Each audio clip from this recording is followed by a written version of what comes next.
So it is the 31st of August today, and we are still in the bay near Fornells. Yep. What a few days. What a rough days we had here. Yes. Yeah, it was very intense. We suffered a storm that even made it to international news. We saw winds of over 60 knots here in the anchorage. Many boats ended up on the rocks. Yeah. They're all recovered, so that's good, but they still ended up there. Some small boats didn't make it. Yeah, some small boats didn't make it. It was very intense. Yeah. We managed to stay afloat, so that's good. We managed to avoid other boats almost crashing into us, because that happened a few times. Yeah. A big catamaran just coming towards us, and another boat that kept circling us, and our friends from the Magnificent Beast actually made a video when it almost happened, and it was crazy to watch it. The other GoPro, I turned it on when the storm arrived, and I thought, oh, this might be nice to see how the rain develops, but then the wind blew the GoPro down, so you can just see the spray hood. Then I pulled the GoPro in, but I thought it was turned off. It was not turned off, and you can hear us shouting in the background because the catamaran is almost hitting us and coming towards us, and it just goes through your soul, the screams you hear in the background. Yeah. Luckily, we could avoid all the boats that were dragging towards us or coming towards us, but it was super scary. It was so scary. Yeah, we just wanted to make as much noise as possible, Yeah. and to alert the captain that he was dragging into us, because he would have taken us both out. Yeah. And I cannot push a big catamaran out of the way with those kinds of winds. We could barely push our own boat into the wind. So we just screamed as loud as possible, because we couldn't go inside to get the air horn or anything. It was happening so fast. Yeah, it went so fast. Yeah. It went so fast, and the thing is, we knew there was a storm coming, but the prediction was that it would hit us at night. So we were just we were actually chilling a bit, and I was ready to prepare some lunch for us, and then suddenly the rain hit us, and it went so fast from just a little bit of rain to no sight at all, and wind gusts of 45 knots and 50 knots, and no vision, only boats coming towards us. It was super scary, and that was at 12 in the afternoon, and that lasted till around 7 at night. So we sat outside with the engine on, steering and avoiding everything that came towards us till 7 at night. Yeah. Then I quickly made some noodles. We ate some noodles. We laid on the couch for a little bit, waiting for another storm to come around 11, but it already came at 9. So we had 2 hours of a little bit of rest. Yeah. And then at 9 we were on high alert again, and that lasted till 4 in the morning. Then we had some rest. At 6 in the morning, another big squall hit us for like an hour, and then it calmed down. Yeah. But there was so much damage and chaos in this bay. It was insane. Ripped sails. Yeah, and if you're wondering, engine steering, weren't you at anchor? Yeah, we were, but we were supporting the anchor with the engine. Yeah. Because the bottom here is kind of soft mud, and even though it's properly hooked in, you'll just make a big trough. Yeah. So we were really slowly dragging, so maybe like 10 meters an hour. But over 12 hours, that's more than a kilometer. And then you end up on the rocks. So we supported the anchor, we managed to keep it in place. Kim was looking on the GPS, and I was on the controls, and she said forward a little bit, back a little bit, forward a little bit, back a little bit, forward. For almost 24 hours. So, I think 19 hours or 20 hours. Yeah. We did this. Yeah. And even though we were on high alert and doing this all the time, we were anchored maybe around this area, but we ended up all the way somewhere there. We ended up in a different spot in the bay. And that was quite freaky. Yeah. So yeah. We moved at least 150 meters. So, yeah. Almost at the end, I started hallucinating a little bit because I was so tired. Yeah. But I knew I was seeing things that weren't there, so I just told Rutger, I see this. This is weird. I'll go sit outside with you for a bit. And I could laugh about it because it calmed down a little bit, but it's... Yeah, and even though this bay is fully protected from the waves, of course not 60 knot winds. No. And the waves got so tall in here that our neighbors saw us jumping out of the water and they could see our keel. Yeah. That's how big it was. Yeah. That's insane. And I had to stand outside with ski goggles because just stick your head out of a car window on the highway in rain and see how that goes for you. So because it's the same wind speed. Yeah. So that helped. In the end, it turned out we had a piece of chain on our anchor, like a lasso around the tip and the arch, because we have a Mantis anchor. So what it was actually doing, if we pull on our anchor, the other chain started pulling and it would actually pull the tip up. Yeah. This is why the anchor didn't dig in properly, we found out later.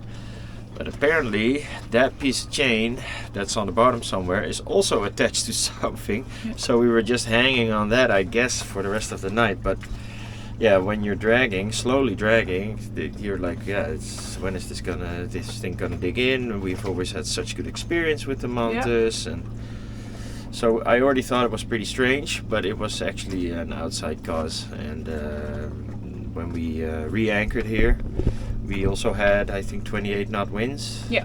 And then we put the engine in full throttle reverse, plus almost 30 knot winds.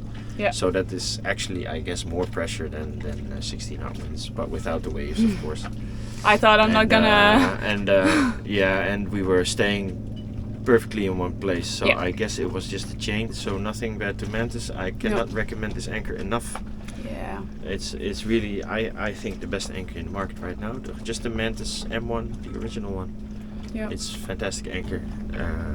So I want to thank Mantis again, because they saved us twice this vacation. Yes. Also when the boat crashed into us in Ibiza, when we were anchored 2 to 1 because of the Posidonia, and a squall hit us, 35, 40 knot winds, and we hold a 53-foot boat plus our boat in place without the engine on a 2 to 1 purchase with the Mantis anchor. So it's good anchor. Yes. Thank you, Robert. Thank you, Robert from Pavana Services, for supplying it. And thank you, Mantis, for making such a good anchor. Yeah. But for now, yesterday we got a message from our friends from the Maris that they saw an article that there's a new storm coming this way. We were already looking at the weather to cross to Marseille. Yeah. So we knew there were some winds coming, but now there was actually a storm prediction. So we made some new plans yesterday.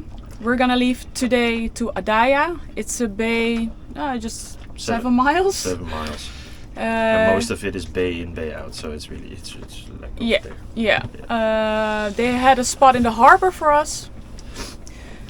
So we're just gonna go to the harbor for a few days. The locals say it's not gonna be as bad as it was.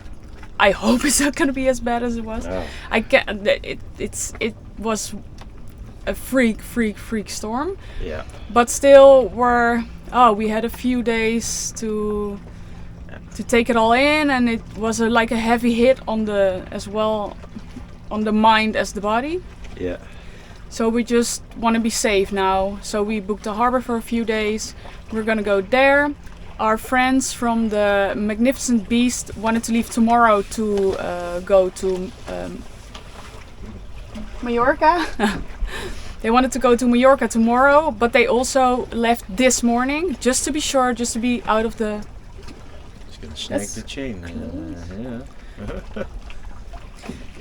Just to be in a safe window to cross to Menorca. So they left this morning, so we said goodbye. Yeah. We had some dinner with them yesterday evening, just last farewell. They live in Amsterdam Zuidoost, so we'll be seeing them this winter, so that's very nice. Yeah.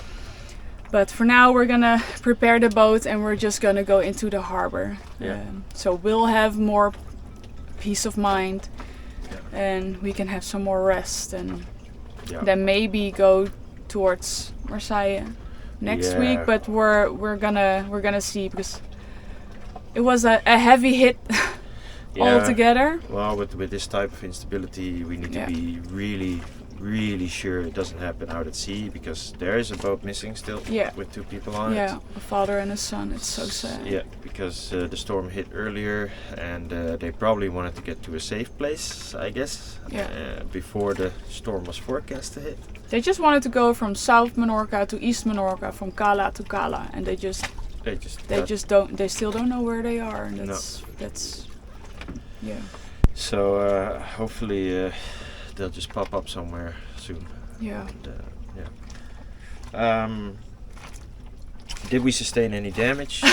Yeah, we did. Yeah. Well, our dinghy did. Yeah. Note how this is an engine mount without an engine attached to it. Yep. So the outboard engine unfortunately snapped off. We wanted to clean up the dinghy for the storm. Yep. But it hit us much earlier. Yep. So the dinghy decided to go airborne. Did a few flips, and it just ripped it clean off. We still have it, but it's been in salt water for a few days. I started taking it apart yesterday, but it's filled with water and oil, and it started spewing everywhere in the cockpit. We have a lot of teak here, so no, we're not gonna do it here. I know as soon as you take it out, you should start cleaning it because of the corrosion, but I just can't right now. So in Adaia, maybe we can do it on the docks, or we can find a nice place somewhere to take it apart a little bit. And then we're just gonna try and conserve it. I'm gonna take it all apart, put it in little bags, and oil it well, remove any rust, and then take it to Holland and see if I can get it running again, if I can find this part. But it is an old engine. Oh well. I'm really not sure if they still make it, but it's worth a shot, right? So, and if not, we'll just get a second-hand engine or something. We'll figure it out. We lost some more stuff. That was because our dinghy was just still floating, because we were actually talking about maybe go to the store one last time before the storm hits. So the dinghy was just still in the water. There was a pump in there. That flew overboard. There was a small jerry can in there. I saw it go out and just bobbing around. The bench, the wooden bench, went out. Your slippers were in the boat. Your slippers went overboard. But yesterday I went on a little scavenger hunt trip with Andre, and we actually found some of our stuff. And that's super weird, because a lot of people already scavenged these shores, but we found our jerry can. Look, it's been on safari. Yeah. So we'll give it a little clean, but there's still a little bit of petrol. It's just exactly the way we left it in the boat, and that's super weird.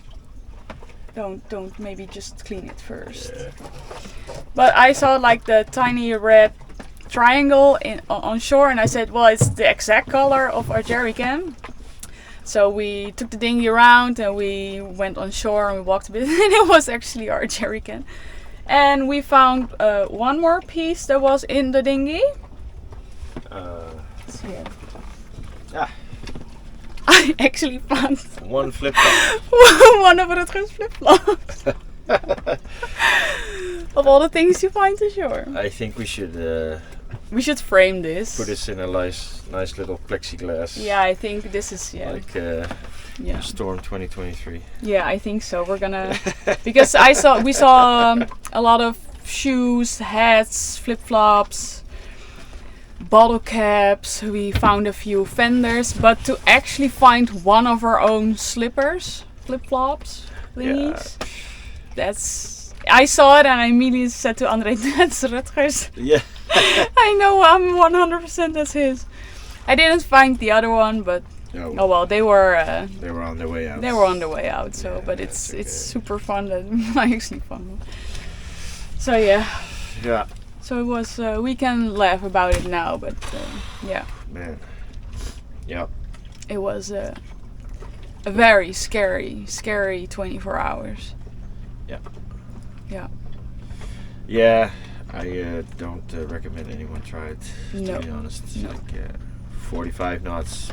That's doable, but 60 is really a different ball game. 60 knots. Yeah. So we feel very lucky. yeah. So Yeah. For those of you who don't know, 60 knots. That's well over 100 kilometers an hour. That's going into the territory of 110, 115, and it's also well over 60 miles an hour for the imperial people among us. So yeah, just stick your head out a car window on the freeway, and then you have some idea of how it's like. Yeah, it's rough. Yeah. So for now we're gonna clean up the stuff, so we're ready to go out to sea for 7 miles. It's actually 2 miles out at sea. The rest is, I think, bay in, bay out. And we already got a tiny clip from the Magnificent Beast because they're already outside, and it looked super doable. Yeah, it looks so okay. Let's go to Adaia and try and be safe there. Yeah. It'll be okay. It'll be okay, yeah. Hugo is also going to Adaia. Yeah, you might remember Hugo, the crazy French guy. So it's nice. We'll actually be able to see him before we leave here. Yeah.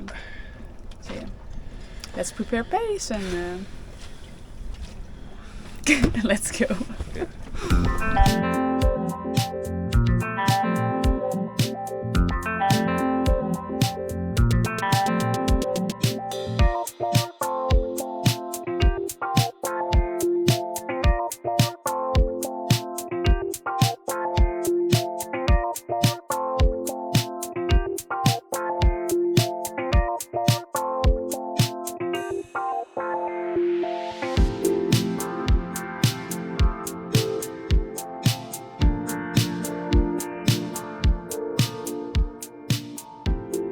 We are headed towards Adaia.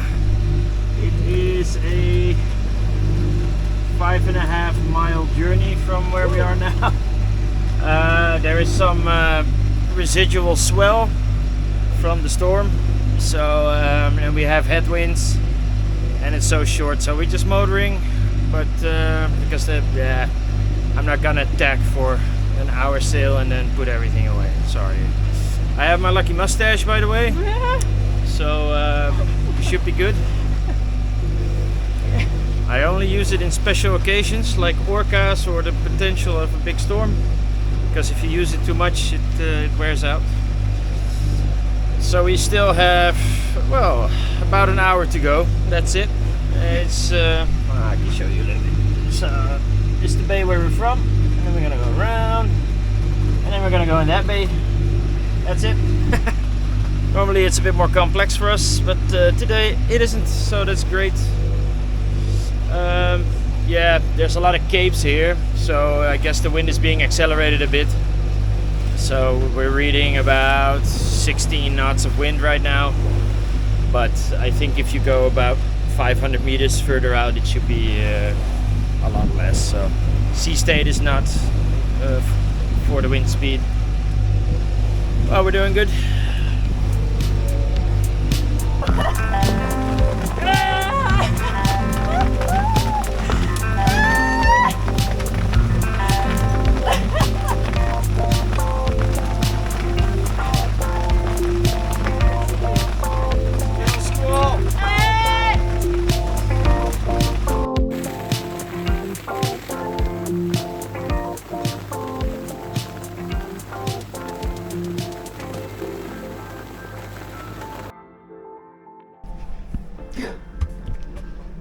We made it.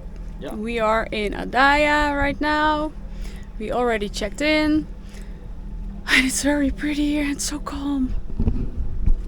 It's good. Yay! It was.